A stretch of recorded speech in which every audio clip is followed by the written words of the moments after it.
The odds of all these conditions happening by chance are so astronomically low that even many atheists admit it looks designed. As physicist Fred Hoyle put it, it's as if a super-intellect has monkeyed with physics. So, is it irrational to believe in a designer? Or is it more irrational to believe that blind, unguided processes just happen to hit the cosmic jackpot? Design doesn't prove the God of the Bible or the Quran or any religion, but it strongly suggests intention.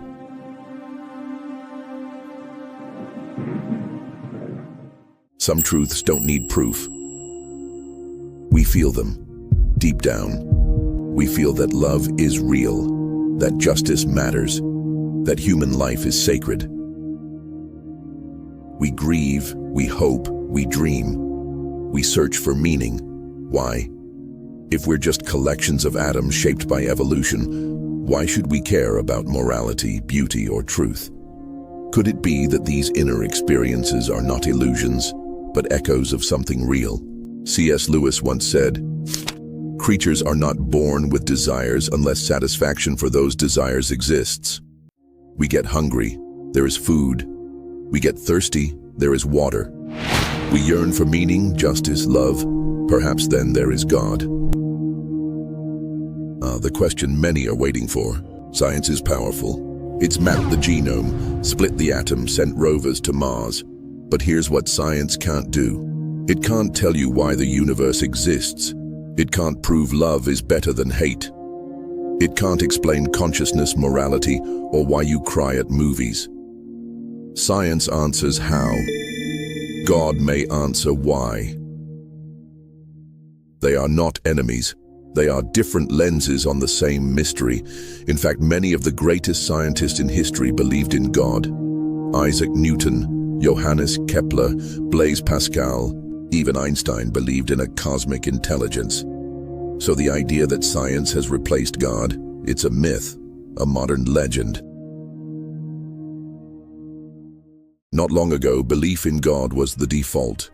In villages and cities across cultures and languages, the idea of a higher power was simply part of life.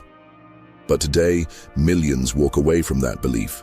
Not with anger, not with rebellion, but with disappointment, silence, pain. Why? If God exists, why do so many people stop believing? Let's explore the reasons, not to judge but to understand. Because the crisis of doubt is often more human than we realize. This is perhaps the most powerful reason people stop believing.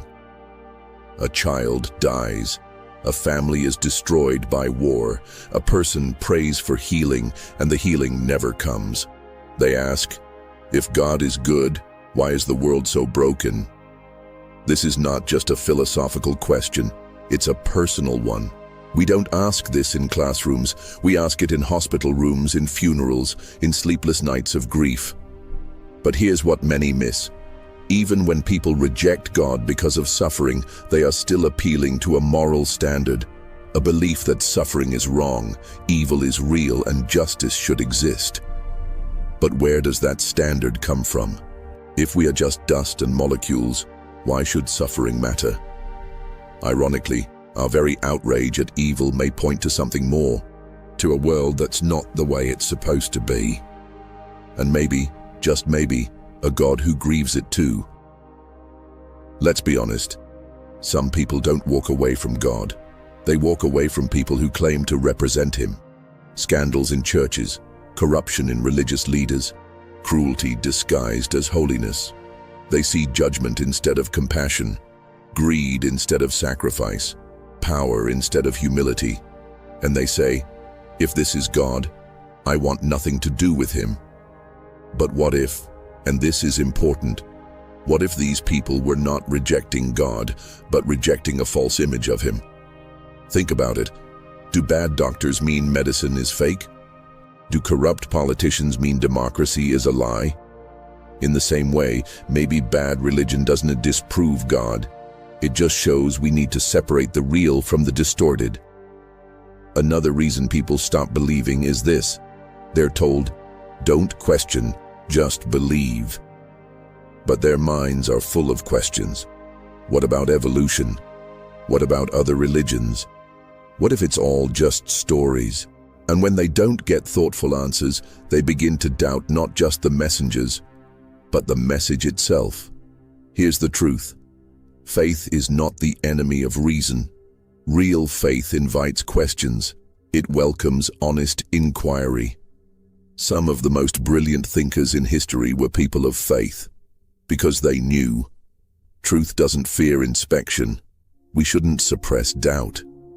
We should explore it, examine it, and let it lead us deeper, not away. Some people leave faith not because of logic, but because of letdown. They were told God would protect them. They were told prayers would be answered. They were told faith would make life better.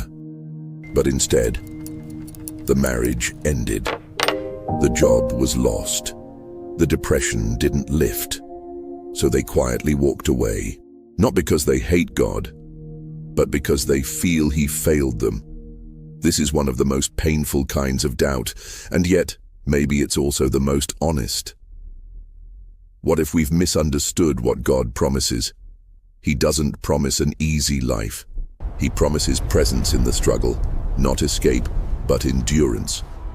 If God is real, maybe He's not a vending machine. Maybe He's a father, sometimes silent, but never absent. We now live in a world of science, technology, and self-help. Need peace? Try mindfulness. Need purpose? Try therapy. Need community? Try social media. God starts to feel outdated, obsolete. Who needs ancient texts when we have smartphones? But here's the quiet truth. Despite all our progress, we're still anxious, still lonely, still asking the same old questions. Why am I here? What happens after I die? Is there more than this? Maybe the need for God never went away. Maybe it just got buried under noise. Let's not forget, losing belief in God isn't always a moment of freedom. For many, it's a moment of grief. It can feel like a death.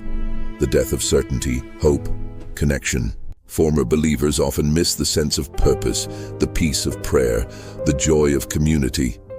Some even wish they could believe again, but feel they can't. And that's where this chapter ends.